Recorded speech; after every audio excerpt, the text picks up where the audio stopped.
La muerte le llegó a bordo del Queen Elizabeth, un crucero en el que iba a dar un discurso. Frost, que había destacado en su país como humorista, sorprendió a la audiencia estadounidense y de todo el planeta con sus encuentros televisados con Richard Nixon en agosto de 1977, 3 años después de que el caso Watergate hubiera sacado al político de la Casa Blanca. Durante 4 noches y acorralado por las preguntas del británico en torno al Watergate, Nixon acabó disculpándose ante los espectadores. Más de 45 millones de personas asistieron al cara a cara televisivo. TEPCO, la operadora de la accidentada central nuclear de Fukushima, anunció que ha detectado altos niveles de radiación en 3 tanques de almacenamiento de agua contaminada y una de las tuberías que lo conectan, lo que podría significar nuevas filtraciones. Las muestras presentan un nivel de radioactividad 18 veces mayor que el registrado en el mismo lugar la semana pasada. El operador no descarta que esta situación se produzca por una nueva filtración de agua contaminada de los tanques, aunque por el momento no se ha visualizado ninguna. 27 minutos pasan de las 8 de la mañana, en 3 minutos aproximadamente. Ana María Misraji va a estar entrevistando a Frank La Rue, relator de Naciones Unidas para la Libertad de Expresión. Luego van a abrir los deportes con Martín Franco. Señoras, señores, temperatura actual 12 grados, con una máxima prevista para hoy de 21. Vamos a ver el pronóstico para lo que resta de la jornada.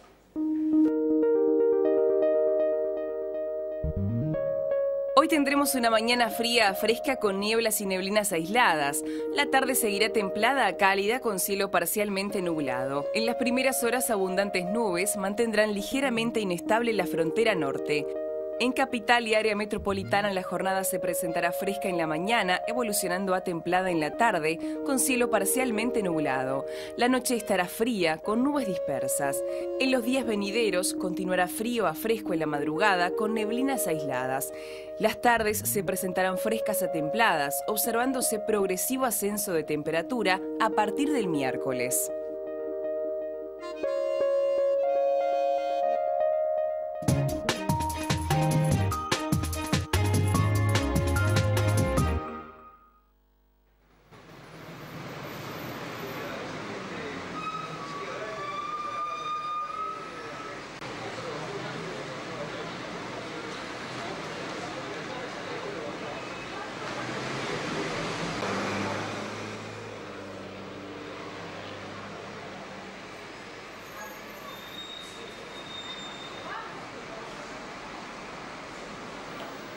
Muy buenos días y ya le damos la bienvenida a Frank La Rue, es el relator responsable de Naciones Unidas para la Libertad de Expresión y de Opinión. A las 9 de la mañana, en un ratito nada más, va a estar presentando una conferencia en la Torre Ejecutiva sobre el proyecto de ley de servicios de comunicación audiovisual que el Poder Ejecutivo hace ya 3 meses remitió al Parlamento y que genera polémica. Ya se ha dicho, la oposición está en contra de este proyecto, sectores empresariales tienen fuertes críticas para el proyecto del Ejecutivo, incluso hay críticas que surgen dentro de la propia bancada de la coalición de izquierda. Es un gusto y ya le damos la bienvenida a Frank La Rue, bienvenido, un gusto recibirlo. Gracias, un gusto estar acá con ustedes y he venido específicamente a Uruguay esta vez a ver la ley. Por esto estoy acá, para dialogar con el Parlamento y con el pueblo uruguayo. Frank, usted tiene un nombre francés, pero es guatemalteco de nacimiento. Así es, no escogemos el nombre ni escogemos el país en que nacemos, pero yo soy guatemalteco y el enfoque que le doy mucho a la relatoría tiene mucho que ver con mi visión desde América Latina, porque de alguna forma las comunicaciones y la libertad de expresión en el mundo tienen diferentes perspectivas y creo que América Latina tiene mucho que aportar al mundo entero. Este proyecto del Poder Ejecutivo, que ya hace 3 meses que está en el Parlamento, tiene 183 artículos. En líneas generales se podría decir que lo que propone es la regulación de la radio, la televisión abierta y la televisión cable, no Internet, obviamente. ¿Cómo ve usted este proyecto de regulación que, como decíamos, la oposición tiene fuertes críticas, desde el sector empresarial también se critica, sin embargo también se dice no es una ley mordaza? ¿Cómo ve usted este proyecto del gobierno? Mira, yo debo primero decir que toda ley es un proceso y creo que es un proceso de consulta con la sociedad, con los diferentes partidos políticos, con los sectores empresariales y con todo el mundo para ir elaborando progresivamente leyes. En libertad de expresión, pienso yo, y esto lo digo para el mundo entero, permitimos que prevaleciera en el pasado únicamente la visión comercial. O sea, se veía la comunicación social como un negocio. Y esto fue quitándole peso a la calidad profesional, a la vocación de comunicadores. Y entonces escándalos como los de Berlusconi en Italia, o de Rupert Murdoch en Inglaterra se dan porque efectivamente lo trataban de aplicar como negocio. Me parece a mí que recuperar el principio que estableció UNESCO hace mucho tiempo, que la libertad de expresión en cuanto a medios de comunicación debe partir de la diversidad y del pluralismo, de la diversidad de medios y del pluralismo de ideas. Porque se nos olvida que aquí estamos hablando del derecho de las y los comunicadores sociales, igual que de las y los periodistas, pero fundamentalmente estamos partiendo del derecho de la sociedad de estar bien informada y de construir un pensamiento propio y ejercer la libertad de opinión. Entonces esto implica tener esa diversidad de medios que las personas puedan escoger y tener pluralismo de ideas, que haya un enfoque distintos, que haya debate, que haya diálogo. Entonces quien decide qué aceptar y qué no aceptar o cómo construir sus ideas es uno mismo. Entonces yo me parece que esto es un tema de la sociedad.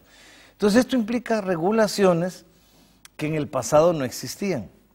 Algunos sectores le llaman a esto injerencia en la libertad de expresión, cuando no es así. Normalmente la asignación de frecuencias, que son un bien público además del Estado, al servicio de toda la población, se asignaban arbitrariamente. Esto lo digo por mi propio país, donde por ejemplo la televisión es un monopolio unipersonal. Entonces se asignaban en la forma más arbitraria, se asignaban en forma gratuita, no se pagaba el servicio por el usufructo de estos frecuencias, y encima en algunos países también se perseguía, en Guatemala, México, a la comunicación comunitaria de las comunidades locales, especialmente de comunidades indígenas, lo que es la comunicación étnica. A todo esto hay que ponerle orden. Yo me fui a encontrar en Nepal, un país del centro de Asia, donde hay 400 idiomas distintos, y el interés de estas comunidades de tener 400 radios, para que cada radio étnica, comunitaria, responda a su identidad, a su idioma, al cual tienen derecho. Entonces, no podemos decir que la libertad de expresión es el derecho de unos por encima de otros. Ni podemos decir, lo que está sucediendo en el debate en algunos países, que debe prevalecer sobre los medios de comunicación el interés comercial o la libre empresa o la libertad de mercado por encima del ejercicio de los derechos humanos. Entonces, yo creo que la ley de Uruguay, hay algunos cambios que yo le haría, algunas mejoras, pero la ley de Uruguay es un gran paso para mí. Yo creo que senta un buen precedente y creo que América Latina en este proceso histórico está corrigiendo esa arbitrariedad con que se manejaba la distribución de medios audiovisuales en el pasado. ¿Qué debilidades le encuentra a esta ley? ¿Qué aspectos usted dice, bueno, corregiría? Mira, primero reitero lo dicho, que es una gran ley, es un gran paso y no es fácil. Porque es romper la historia de América Latina de hace mucho tiempo. O sea, las frecuencias se asignaban en silencio, en sigilo, no había consulta, no había mecanismos, no había nada. Y nadie protestaba porque no se enteraban, digamos, no, esto no era del conocimiento público. Hoy hay leyes que van a transparentar estos procesos. Entonces, por ejemplo, yo haría nada más algunos cambios. El órgano regulador para mí hoy por hoy hay un órgano regulador colectivo, me gusta, pero todos los miembros son nombrados por el Ejecutivo. Yo ampliaría esto un poco. A mí me parece que es mejor que el órgano regulador, los miembros fueran nombrados fundamentalmente por el Parlamento, no solo en aprobación del Parlamento, que es como está ahora, sino electos dentro del Parlamento, para darle un poco de diversidad al tema y darle esa representatividad. Lo otro, en muchos países hay representación de la sociedad civil, tanto de empresarios, por un lado, como de periodistas y comunicadores sociales o ONGs de libertad de expresión, por otros. Yo creo que esto también es importante, son las cosas que me permitiría recomendar. Y tal vez, por último, que la asignación de frecuencias se hace hoy en la ley, se establece en un mecanismo público, por concurso se quitó la subasta, eso me parece excelente. La subasta es un elemento discriminatorio en la libertad de expresión, el concurso se hace con otras características, pero la asignación final no la hace la sigue haciendo el Ejecutivo. Creo que es más importante que la asignación del uso de las frecuencias del usufructo la haga el órgano regulador para garantizar la total independencia. Estos son algunos de los cambios que yo propondría. Órgano regulador que, como usted decía, propone que se modifique, es decir, que los miembros no los designe el Poder Ejecutivo, sino que sea designados en el propio Parlamento. Podrían haber, digamos... que y además la presencia de la sociedad civil integrada por, usted dice, comunicadores, empresarios... Así es. Y esto es tal vez el tema más difícil, porque cómo elige uno un representante de la sociedad civil. Pero estas son propuestas que se pueden llevar al Parlamento.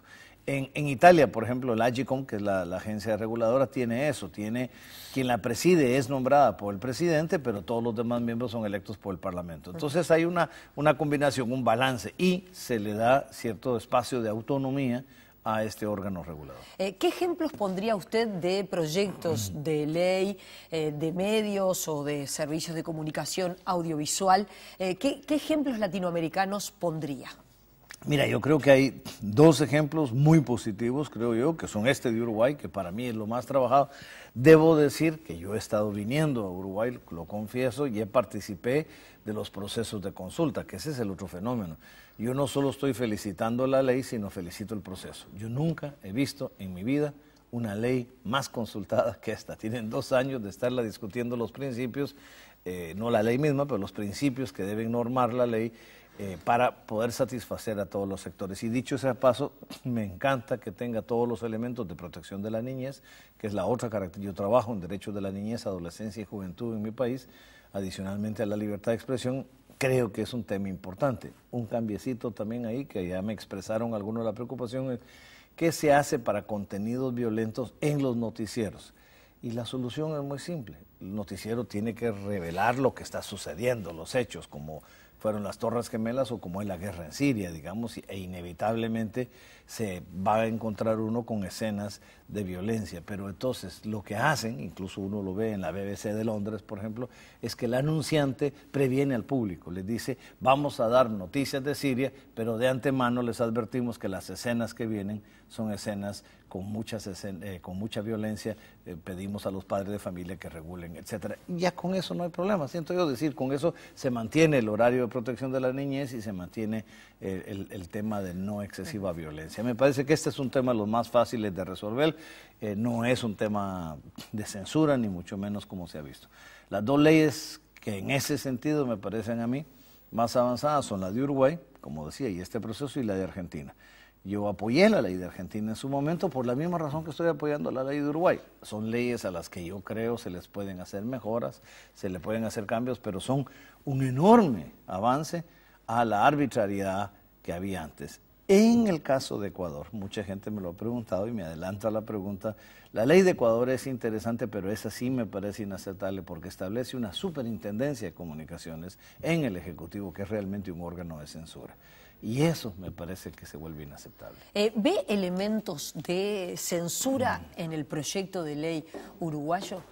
No, yo creo que uno puede discutir, digamos, si el órgano regulador debe ser más o menos autónomo, independiente, cómo se puede justificar escenas de violencia en los noticieros y no en el resto de la programación por la protección de las niñas, pero en los noticieros. Todo eso es discutible, pero hablar de esos temas de protección de las niñas nunca puede ser entendido como censura. O hablar de la regulación de la asignación de frecuencias o del manejo o de la diversidad que debe haber de medios. Es decir, yo siempre digo, si la libertad de expresión no es de todos, no podemos decir que un Estado cumple con garantizar la libertad de expresión. La libertad de expresión no es de pocos, no es de unos, es de la totalidad. Y esto implica o que todos tenemos acceso a medios o que todos podemos también recibir información como nos interesa para nuestro pensamiento. El proyecto, que como reiteramos tiene 183 artículos, prevé también la creación de un sistema nacional de medios públicos. ¿Cómo ve usted la construcción de un sistema nacional de medios públicos? Muy importante, porque mira, yo defiendo primero lo que te decía, los medios comunitarios y agrego los medios étnicos, le llamo yo, aunque pueden ser una forma de comunitarios, porque le dan expresión a grupos en particular. Lo comunitario es porque normalmente prevalece el contenido de lo nacional en los medios audiovisuales y se pierde el espacio de lo local, donde la gente también está interesada en sus noticias locales, en su información local, en su creatividad local. Entonces, el balancear cierto nivel de creación local en la programación me parece muy importante. Lo étnico, pues la defensa de la cultura, idioma, tradiciones y valores de un pueblo, y todos los pueblos tenemos derecho a eso de cualquier parte del mundo. Ahora, en la pública que tú me preguntabas se descuidó, porque en la pública, en esa arbitrariedad del pasado y en la oleada de privatización que prevaleció en los años 70 en América Latina y los 80s, resulta que entonces se pensaba que lo público era lo malo y lo privado funcionaba. Eso no es cierto. Las telecomunicaciones públicas tienen un rol de servicio no lucrativo en programas de educación, programas culturales, que son importantes, importantísimos, para primero proteger la cultura de un pueblo y los valores y las tradiciones, para defender su identidad y en el tema educativo, especialmente. Pero lo público, ¿no cree que usted que debería salir de la órbita del Poder Ejecutivo? Ah, sí. Porque, yo sí creo, los medios públicos en el Uruguay están en la órbita del Poder Ejecutivo. No, yo hablo de público como algo de origen estatal, digamos, pero no del Ejecutivo. Para mí deben ser medios públicos, pero deben tener autonomía editorial. Digamos, tienen que tener una corporación editorial que defina una línea independiente. ¿Por qué? Y se lo digo a todo parlamento y a todo gobierno. Hacen una ley pensando en el gobierno de turno y el parlamento de turno, pero no saben si el día de mañana van a tener una dictadura militar de nuevo en el poder, digamos, ¿no? Entonces, yo sí creo que los medios públicos son importantes, estatales, pero autónomos. Yo sí creo que no deben ser parte del Ejecutivo, de ningún Ejecutivo, y por supuesto deben estar fuera del control de los partidos políticos. En unos minutos va a estar comenzando la conferencia que usted va a brindar en la Torre Ejecutiva. Usted está en el Uruguay invitado por el gobierno. ¿Qué otros elementos en su conferencia va a manejar? Porque se está en un momento donde sobre la ley caen fuertes críticas, como decíamos, fundamentalmente del sector empresarial y fundamentalmente también de la oposición en el Uruguay. Bueno, ¿cuál va a ser su mensaje? El mensaje es primero que la ley es muy buena, me parece que es un enorme salto histórico sobre lo que había antes y sobre lo que hay en América Latina en general. 3 cosas cambiaría yo: un órgano regulador más independiente, con una composición más diversa y no adscrito al Ejecutivo. Segundo, que a ese órgano regulador le amplíen los poderes, por ejemplo, que tenga la potestad de asignación del uso de frecuencias y sanciones más fuertes por el manejo de la ley misma como órgano regulador. Tercero, lo del noticiero, creo yo, en la protección de la niñez, pero no aplicaría lo de extrema violencia a noticieros o información recogida en el momento, pero con advertencia al público, o sea, que quien esté viendo pueda saber que vienen escenas violentas.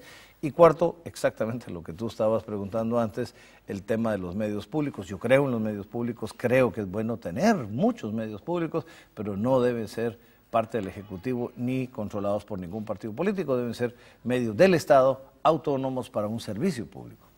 Frank Larroux, gracias por haber estado esta mañana en Televisión Nacional. Ya sabemos que se tiene que ir volando hacia la Torre Ejecutiva. Gracias por haber estado. Un placer, gracias. Nosotros los invitamos a seguir con más Info TNU.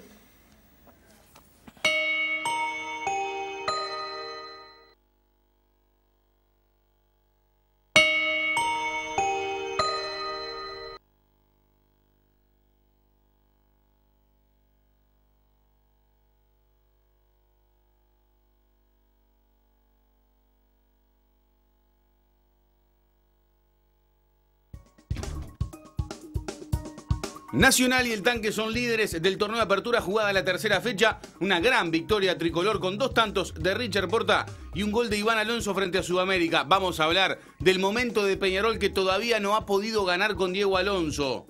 Premundial de básquet, segundo partido de la selección uruguaya que perdió frente a Puerto Rico y hoy enfrenta a Brasil. Goles uruguayos no pueden faltar, ¿no? Sebastián Abreu, Ribaí Rodríguez, Mario Leguizamón, Abel Hernández y muchos más, por supuesto.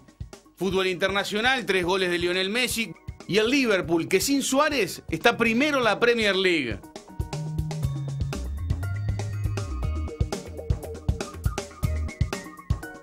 Bueno, buen día para todos. Algunas de las cosas que vamos a tener, 3 fechas todavía le quedan a Suárez. Por ahí algunos compañeros preguntaban sobre el momento también del Liverpool y una chance, una oportunidad que aparece también en algunos portales europeos de una venta al Real Madrid en el último día, que es hoy, del mercado de pases en Europa, ¿no? El mercado de pases de verano. Pero vamos a hablar del campeonato.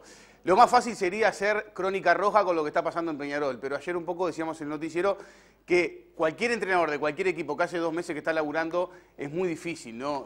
Castigarlo y hablar de crisis, ¿no? Deportiva, de un equipo que además hace un poquito más de 2 meses fue campeón del torneo uruguayo. Pero vamos a ver imágenes de lo que fueron los partidos del fin de semana para comentarles un poco los resultados antes de ver los goles. Lo de Peñarol y Rentistas, bueno, la victoria de Rentistas 3-2 y el momento de Peñarol como tema central de la semana. La victoria de Racing a Fénix 2-0. La victoria de Juventud a Defensor 3-1, ¿no? Por ahí el arranque del Violeta en el campeonato. También hay un tema de los arranques de campeonato. No fue lo mismo el arranque y los rivales de Peñarol que los rivales de Nacional en la apertura. La buena victoria de Danubio 2-1 a Liverpool, ¿no? Y el buen momento de Danubio. Lo de Nacional a Sudamérica, el 3-1, los 2 goles de Porta. El gol de Iván Alonso, un equipo que de a poco se consolida, o por lo menos a Robarrena le va buscando la vuelta. El Tanque le ganó a Miramar 2-0, Wander y Cerro Largo 1-1, River 5, Cerro 3, Danubio Nacional y Racing Peñarol en la próxima fecha. Un poco por ahí pasa lo principal de este torneo, que en el arranque tenía a un Nacional criticado, por ahí mucha gente decía, juegan 3 partidos y lo sacan al técnico argentino. Y un Peñarol que venía disimulando las cosas que pasaban porque empató 2 amistosos frente a Benfica y Sporting de Lisboa. Equipos y rivales difíciles. Y ahora la cosa en el fútbol cambia, ¿no? En 15 días ahora Alonso es el criticado y en Nacional las cosas andan bien. Vamos a ver los goles de la tercera. 30 goles en la fecha número 3 del torneo Apertura de Primera División. Empate entre Cerro Largo y Wanderers. Hernán Fener. El primer gol del partido fue para Cerro Largo. En el segundo tiempo, Diego Riolfo anticipa y convierte la igualdad para el Bohemio. Cerro Largo 1, Wanderers 1. Victoria visitante en Belvedere, comienza ganando Liverpool. Gol de Rodrigo Aguirre para el conjunto negriazul. La igualdad, Ignacio González, minuto 33. Toca con cara externa del pie derecho para poner el 1-1. Y a los 37 también del primer tiempo de cabeza, el indio Velázquez, Emiliano Velázquez, Danubio 2, Liverpool 1. Victoria de Juventud ante Defensor en Las Piedras, comienza ganando el Violeta Nicolás Olivera. De penal a los 30 minutos del primer tiempo, el primer gol del juego. En el segundo tiempo, Jaime Báez, a los 2 minutos, logra la igualdad para el conjunto de Mario Saralegui. A los 27, golazo, Emiliano Romero. El segundo para el conjunto pedrense. Y a los 34, Darío Flores, de cabeza del tercero. Juventud 3, Defensor 1. 8 goles en el Trócoli. Techera pica, elude el arquero y define para River. Ante Cerro a los 24, ganaba el Darcenero. Hugo Silveira, la baja Acuña. Golazo del delantero de Cerro para el empate parcial a los 28. La asistencia de Silveira, la definición ahora es de Acuña. Pasaba el albiceleste 2-1. Sebastián Taborda aparecerá sobre el punto penal para poner el partido 2-2. A los 12 del segundo tiempo de tiro penal, el propio Taborda convierte el tercero para el equipo de Guillermo Almada. 23 minutos, pelota larga, pique de Michael Santos. El cuarto de River, la definición ante la salida del arquero. Otra vez un penal en el Trócoli. Héctor Romario Acuña le cambia el palo y pone el partido 4-3. Y a los 39, el juvenil Diego Casas convierte el quinto y definitivo. River Plate 5, Cerro 3. En el Méndez Piana, otra victoria visitante. Gran definición para el argentino Juan Ignacio Marcarié. Ponía el Tanque 1-0. Y a los 33, Jonathan Iglesias le da la victoria definitiva al conjunto de Moller. El Tanque 2, Miramar 0. Domingo por la mañana en el Capurro, Luis Gorosito, el goleador de Racing, convierte el primero para el conjunto de Rosario Martínez ante Fénix. Sobre el cierre del partido, pasado la hora, Agustín Gutiérrez el segundo. Racing 2, Fénix 0. 5 goles en el Estadio Centenario. Error en la defensa, equivocación del arquero Castillo. Gabriel Costa a los 14 ponía en ventaja a Rentistas ante Peñarol. la igualdad. El zaguero Gonzalo Viera de cabeza, su segundo gol en el apertura. Hasta ahí estaban 1-1 Rentistas y Peñarol. 4 minutos del segundo tiempo, anticipa el primer palo Guillermo Maidana para convertir el segundo del conjunto de Rentistas. Saque largo del arquero de los rojos, la pelota se metía, pero el delantero Maidana convierte nuevamente, pone el partido 3-1 y a los 33 llegará Marcelo Danubio Salayeta para poner el descuento otra vez de Peñarol y cifras definitivas al encuentro. Victoria de Rentistas 3-2 ante el equipo aurinegro. En el Parque Central, triunfo de Nacional Iván Alonso. 24 minutos del primer tiempo, ponía en ventaja al conjunto de Arrúa Barrena. De movida en la segunda etapa, Richard Porta de penal convertía el segundo para el equipo tricolor a los 10 minutos. Desborde por izquierda, la llegada de Porta y el tercero. Hasta ahí ganaba Nacional 3-0 a Sudamérica. Sobre los 43 minutos del segundo tiempo, Adrián Argachá el descuento. Nacional 3, Sudamérica 1. Bueno, muchos goles. En un ratito vamos a estar con Gonzalo Delgado en la mañana, con el ranking de los 4 y eligiendo a los mejores de la tercera fecha. Vamos a hablar de básquet y del segundo partido de Uruguay en el premundial. Uruguay jugó frente a un rival muy difícil de Puerto Rico, que le había ganado a Canadá, a Brasil. Acá está 93-69, 19 de Alex Galindo. Un gran pivot que tiene el equipo. Claro, juega Arroyo, ¿no? Base actual del Galatasaray, que jugó en Utah, en Detroit, en la NBA muchos años, ¿no? Muy conocido, donde está Barea también en Puerto Rico, de un cuadrazo Puerto Rico. Y bueno, Uruguay le había ganado a Jamaica con un cachetazo ahí sobre el final de Batista y terminó perdiendo este partido. Leandro García Morales 17, 14 de Matías Calfani, por ahí lo más destacado de la selección uruguaya, que hoy enfrenta a Brasil a las 6:30 de la tarde. Ayer Venezuela le ganó a Dominicana, México le ganó a Paraguay, 6:30 entonces Uruguay-Brasil y mañana con Canadá el cierre del grupo. Por lo que han mostrado los equipos y los rivales, el partido es hoy frente a Brasil. Aunque en el arranque parecía que no, que Brasil iba a ser el más difícil del grupo, Canadá le ganó a Brasil también. Brasil perdió los 2 que jugó. Creo que por ahí el partido para buscar la clasificación a lo que se viene es el de hoy frente a la selección de Brasil. Goles uruguayos en el exterior. Ahí estaba Gattuso, estaba ahí, ¿no? Gattuso estaba ahí.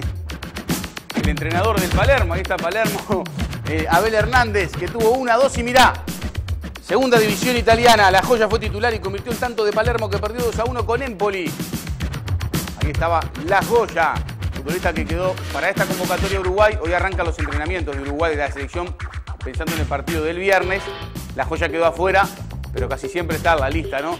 Aquí está Abel Hernández, que tuvo una más en el partido. Vamos a ver el gol de Abreu, el gol de Ribaí Rodríguez en un ratito nada más, y no te lo pierdas. ¿Y este quién es? Juan Manuel Olivera, racha en Brasil, había anotado por la Sudamericana, gol para Náutico. Claro, perdió 4-1 frente a Paranaense. Anotó Juan Manuel Olivera en el Estadio Arena Pernambuco de Recife, donde jugó la selección uruguaya por la Copa Confederaciones. La gente como loca ahí en Recife, y sí, claro, con calor, cualquiera se pone así también, ¿no? De camisita, de remerita, cualquiera. Ahí está el gol de Juan Manuel Olivera, lo extrañará Peñarol. Lo estará sufriendo Peñarol, que lo dejó irse de alguna manera. Y vamos a ver más uruguayos destacados. Hablando de lo que pasa en Chile con un equipo que está primero, la Católica, y que tiene un entrenador uruguayo, Martín Lazarte. También hizo un gol Maximiliano Baster en el fútbol chileno para la Unión La Calera, que empató con Audax Italiano. Estos son los goles de la Católica, que le ganó a Cobresal 3-0. Primero en el fútbol de Chile, equipo que dirige el uruguayo Martín Lazarte, que anda muy bien, de muy buena racha. Muñoz, Víctor Ismael Sosa, el argentino, que salió Independiente, y Nicolás Castillo. Palestino está segundo, Palestino del uruguayo Diego Chávez. Mirá cómo aplaude Martín, contento, El ex entrenador de Nacional, Martín Lazarte, está muy bien, laburando en el exterior, abriendo camino también para otros uruguayos. Y este es Mario Leguizamón, Millonario le ganó 3-2 a Atlético Huila. Pero Marito Leguizamón, otro ex Peñarol, la cuelga del ángulo, El equipo perdió. Ganó el Paris Saint-Germain en Francia, Cavani jugó de titular pero no hizo goles. Empezamos a darles información sobre el rendimiento de los uruguayos. Yo diría que el 50%, pensando en lo que se viene, el viernes, el 50% de los jugadores de la selección no están jugando de titulares. Es un dato no menor para lo que se viene. Por ejemplo, Suárez, que no está jugando en el Liverpool, y el Liverpool va primero en la Premier. Le ganó al Manchester United con este gol de Sturridge. 1-0, hizo 3 goles en el campeonato. Suárez no está jugando, le quedan 3 fechas de suspensión. Liverpool primero, solo en Inglaterra, Chelsea segundo, City, Arsenal y Stoke City están en la tercera posición. United ganó 1 de los 3. Estamos viendo los goles de Álvaro Negredo, el del Sevilla, el Yaya Touré, el de Costa de Marfil, los jugadores para la victoria del City de Pellegrini 2-0 al Hull City. No jugó Lugano entonces en su equipo, en el West Bromwich. Fue suplente Gastón Ramírez. Algunos datos de uruguayos entonces para lo que se viene. Lodeiro sí fue titular, Forlán también fue titular en Brasil. Por ahí, para que usted empiece a armar las piezas para el partido frente a Perú del viernes por la noche. Más goles uruguayos. Salimos a la cancha para terminar con esto, con los goles uruguayos, con el Boca 2, Vélez 1. Con el gol de Ribair Rodríguez, Seba Sosa fue titular en el equipo de Gareca. Newell's, primero Colón y Gimnasia arriba también ahí en el fútbol argentino. Este es el gol de Ribair. Boca ganó 3 de los 5 jugados en el campeonato y Rosario Central le ganó. Mirá Riquelme ahí con el máximo uruguayo, ¿no? Rosario Central perdió 2-1 en Santa Fe frente a Colón, pero de penal marcó para Rosario el loco Sebastián Abreu. Terminamos con esto en un ratito en la mañana, más deportes.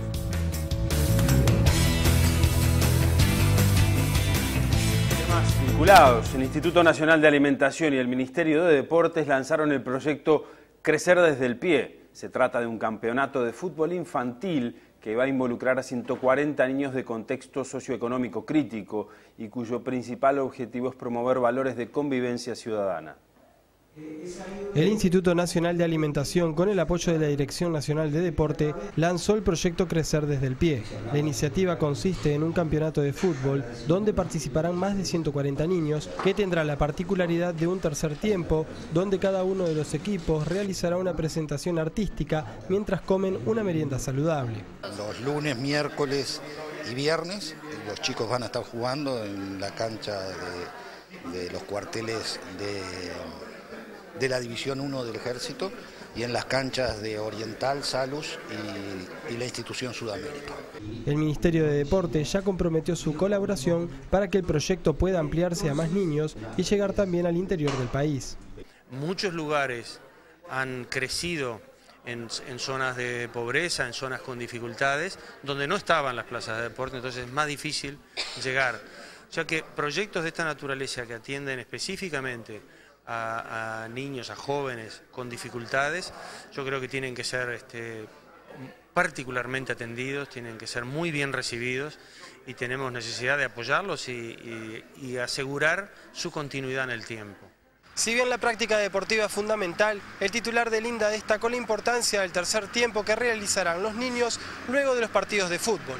Ellos van a estar presentando trabajos sobre el patrimonio en cada uno de sus zonas, intercambiándolo con los otros chicos y van a estar participando mediante obras de teatro o murgas que ellos son quienes deciden en el marco de 30 minutos de convivencia con una merienda saludable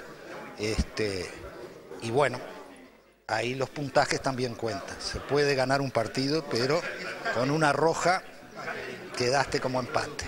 Crecer desde el Pie tendrá como padrinos del proyecto a los exfutbolistas Jorge Seré y Venancio Ramos.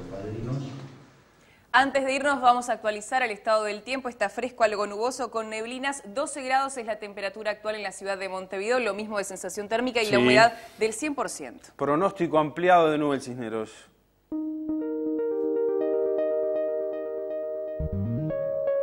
Hoy tendremos una mañana fría, fresca con nieblas y neblinas aisladas. La tarde seguirá templada a cálida con cielo parcialmente nublado. En las primeras horas abundantes nubes mantendrán ligeramente inestable la frontera norte.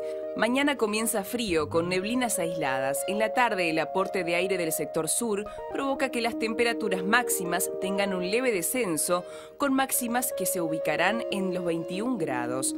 En tanto la noche estará muy fría, con mínimas de 4 grados, generando heladas en la madrugada.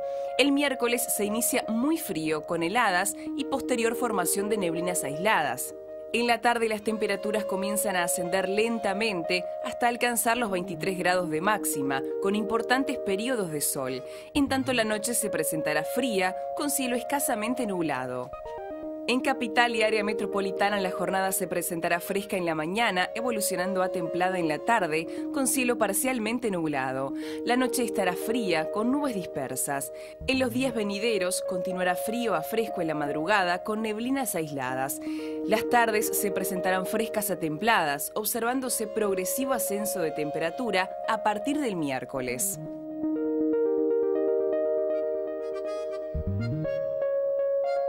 Un dato breve antes de irnos, porque esta noche se realiza una nueva edición de los premios Graffiti. En este caso se realizan por primera vez en el Auditorio Nacional Adela Reta. Sí, los premios Graffiti premian a la música uruguaya en 28 categorías. El público va a definir 3 galardones mediante su voto a través de Internet. Sí, la lista de nominados está liderada por No Te Va a Gustar, banda que prepara una película de documental sobre la realización de su último trabajo, El calor del pleno invierno. Nos vamos, las noticias vuelven a la hora 12:30 con Virna Castelli. Nos reencontramos mañana a las 8, que pasen bien. Gracias por elegirnos.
A continuación, La Mañana.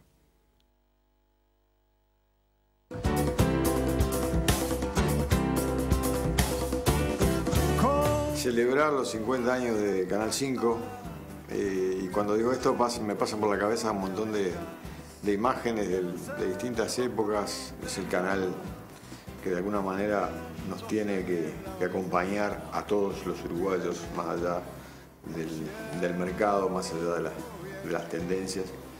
Y bueno, por muchos años más Canal 5, salud. Vienen soles de ropa tendida, ciudadelas de muros heridos, preguntando qué fue de la vida. Vienen pueblo.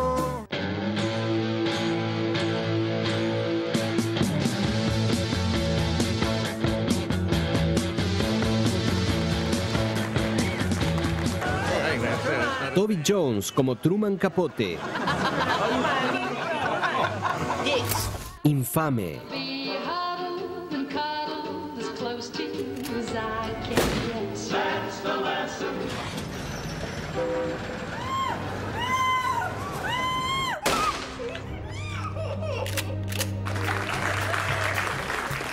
Daniel Craig, Isabella Rossellini, Peter Bogdanovich, Sigourney Weaver, Sandra Bullock, Gwyneth Paltrow. Infame. Cine de Festival, martes a las 22:30.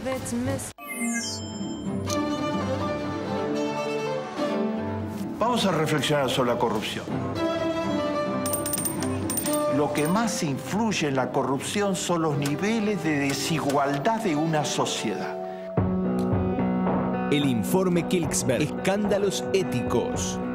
Educación para todos, salud para todos, distribución del ingreso razonable, acceso a trabajo para todos. Eso es el antídoto principal contra la corrupción. Miércoles a las 23:30. Lisa, Mati y sus amigos están de vacaciones en un lugar donde pasan cosas raras. Cuanto más hambre tiene, más crece. Donde una criatura de leyenda puede convertir los sueños en realidad. Según la abuela Teresa, el Flupalú descansa bajo un árbol de lima gigante.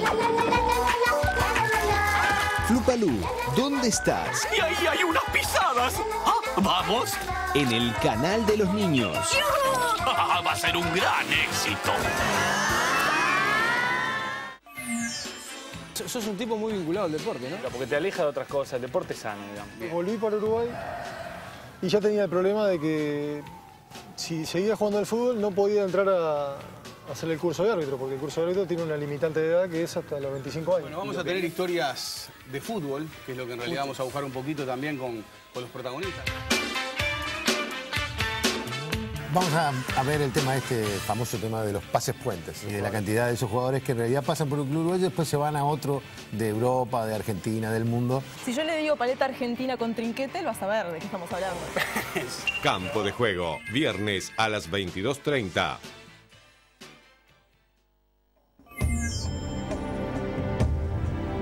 Esta historia comienza hace 13.700 millones de años. ¿Por qué estamos aquí? ¿De dónde venimos? Nuestra historia comienza con el origen del universo. La flecha del tiempo conduce el cambio en solo una dirección, ya que si las cosas al cambiar lo hicieran en ambas direcciones, entonces el mundo simplemente se quedaría estático. Maravillas del universo. Domingo a las 13:30 y 14:30. Un mundo poblado de misterios que pocos llegan a conocer en profundidad.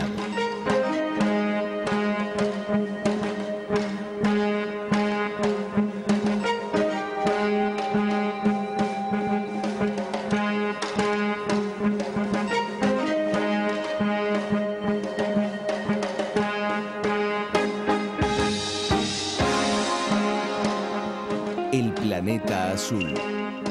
Sábado a las 20.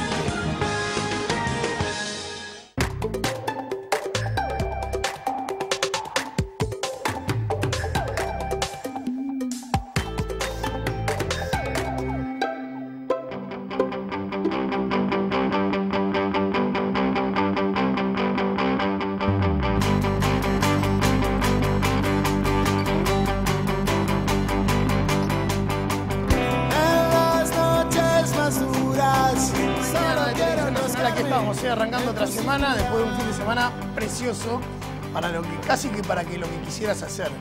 En mi caso mucho laburo, pero estuvo divino ir al fútbol con los días que hizo, la verdad. La noche rockera con distorsión, digamos, que nos fue a ver en la chancha de los días a Blue Live. ¿Cómo estuvo eso? Muy bueno, sí, los 2 días. Me he querido ver. Hacían meses que no tocaba eléctrico y más todavía que yo no la veía eléctrico, porque las últimas 2 veces que me han tocado no había podido ir, entonces me saqué. Hacía mucho calor, como un síndrome de abstinencia que tenía. No, se llama muy bien, estuvo muy bien. Y además hice un formato de 1 hora y cuarto de show, 20 minutos de descanso y otro tanto, entonces hasta daba para... Para mí fue mucho día y poca noche, en realidad. ¿No se lo vieron a la fiebre de Tristán Narvaja ayer? No se podía caminar. Ardía, ¿no? Ardía. Se podía caminar casi que en ningún lugar abierto. La Rambla Montevideana estaba divino. Los días fueron increíbles, la verdad. Un adelanto de primavera, de veranillo ya, ¿no? Más que de primavera, porque ayer era short y musculosa. Totalmente. Sí, impresionante. Cambio de actitud. Totalmente. Hermoso fin de semana. Y hoy arrancó medio complicado, nublado, pero se está acomodando. Parece la mañana, hay mucha humedad, eso sí. Y dicen que mañana bajaría la temperatura, pero eso Nubel nos lo estará actualizando en el correr de la mañana. Pero ya aquellos fríos, no bueno. Dicen que no creo, dicen que no. Igual se habla de bajar como a los 11 grados mañana. No son aquellos fríos, pero tampoco esta locura de manguita corta de todo el fin de semana. Yo siempre digo, yo cumplo años ahora nomás en pocos días y nunca en mi cumpleaños hizo ni mediana temperatura, siempre frío. Pero esperemos que sea el primer año que no suceda, exactamente. Muy bien, señores, avances de la mañana de hoy.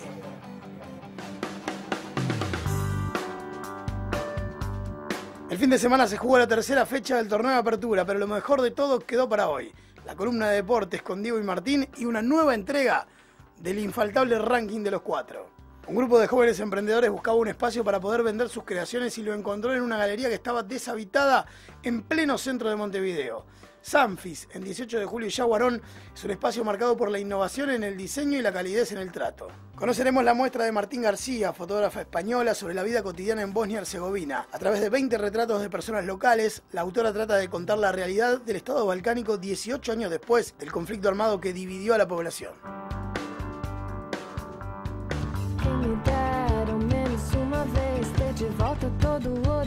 Muy bien, ya se viene la primera nota de piso con Ernesto Murro. Antes, les recuerdo las líneas de comunicación. Se pueden comunicar por mensaje de texto 098-155-156. También pueden hacerlo por mail a lm@tnu.com.uy o seguirnos en Twitter por @lmtnu. Viste que hubo una época en Montevideo, a la hora de ir de compras, la cuestión era ir al centro y meterse a recorrer galerías, ¿no? Y las galerías iban teniendo como su identidad. La galería era los shopping de hace 30 años. Ahí va, ¿no? Era esa la movida. Y en 18 Yaguarón, enfrente a lo que era en su época el Diario del Día, había una galería chiquita que mucha gente la usaba de cortada para venir caminando por 18 de julio y chanflear para Yaguarón, por ejemplo, o al revés, ¿no? Y zafar de toda la movida de la esquina. Más allá de esta que vamos a ver ahora, hay unas cuantas galerías que se han reactivado en 18, que está bueno. Totalmente. Muchas de ellas con casas o de diseño o de ropa que hace la persona, o como pequeños, digamos, casi como pymes, emprendedores que están bastante buenos. Que está bueno que se reactiven. Sí, y además en esta zona, en 18 Yaguarón, las que vos decís están por ahí, en la Galería del Litoral y en alguna más, se está armando como una pequeña zonita, quieren hacer una especie de circuito de locales de ropa de diseño, según me explicaban acá. La cuestión es que la galería esta, que se llamaba San Felipe Santiago, y ahora modernidad mediante la llaman Sanfis, era una que la teníamos conocida como la galería de las casas de fotografía, ¿no? Tiene un par de casas de fotografía grandes y demás. Un grupo justamente de gente dedicada al diseño de ropa, digamos, vamos a buscar un lugar donde podamos vender nuestras cosas. La galería esta estaba vacía, hablaron con el dueño, armaron toda una movida y se concretó en la galería Sanfis, que es lo que vamos a ver.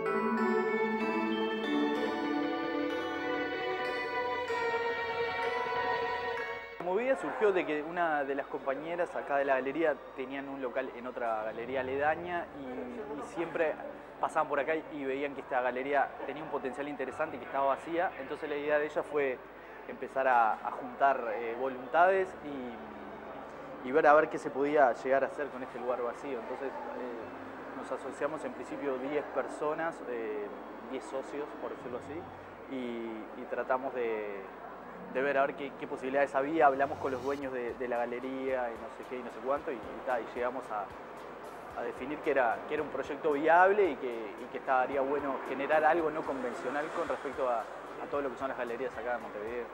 Tiene una identidad muy definida, ¿no? Porque es básicamente toda gente que labura mucho con el diseño. Sí, en realidad hay de todo un poco. Tenés una peluquería, tenés un café, tenés gente que trabaja con diseño. Nosotros, por ejemplo, tenemos ropa para niños, pero a la vez también tenemos juguetes. Después hay gente que vende vinilos. Es como medio vintage, es muy urbano. O sea, está bueno. Pero no, yo creo que no nos gustaría encasillarnos en que es una galería de diseño. También hay tatuajes, hay una librería. Al principio lo que se armó fue toda una movida de Facebook y después lo que empezó a pasar era que la gente de acá de la zona se empezó a arrimar, en principio los vecinos, después gente que transitaba por 18 o por Yaguarón empezaron a ver que había como movimiento, que había luz, entre comillas, un pizarrón que apenas que sacamos también a la vereda y eso empezó como el boca a boca y el pasar de los transeúntes se empezó a mover, pero también, o sea, está en pañales, todavía la gente no conoce que estamos abiertos porque no se ha hecho ninguna publicidad, no ha salido grandes artículos en los medios, o sea, estamos ahí. El éxito de haber logrado ocupar la galería, parte de eso que decís vos, de que al ser varias personas o varios grupos, pudimos dar vuelta a varias situaciones que eran un no rotundo a transformarlas en un sí pleno, que ahora lo ves realizado acá y lo ves plasmado, que es que todos los locales están funcionando y están con su estética y que como que la galería tomó una identidad, pero yo creo que, viste que se dice que generalmente los jóvenes emprendedores transforman los no en sí. Bueno, yo creo que parte un poco de eso, de que una persona sola no iba a poder, o un local solo no iba a poder cambiar este entorno, sino que se necesitó la voluntad de varios.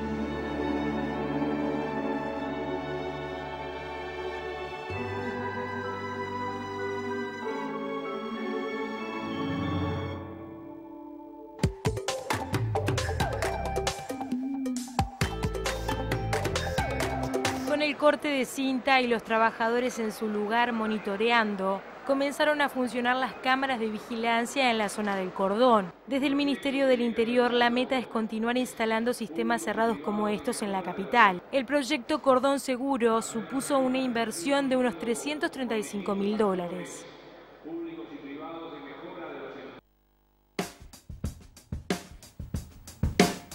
Y para hablar del programa Cordón Seguro está aquí Ernesto Murro, presidente del BPS, una de las instituciones involucradas en este proyecto. ¿Qué tal? Bienvenido, Murro. ¿Cómo le va? Un gusto, gracias por estar con ustedes y la teleaudiencia.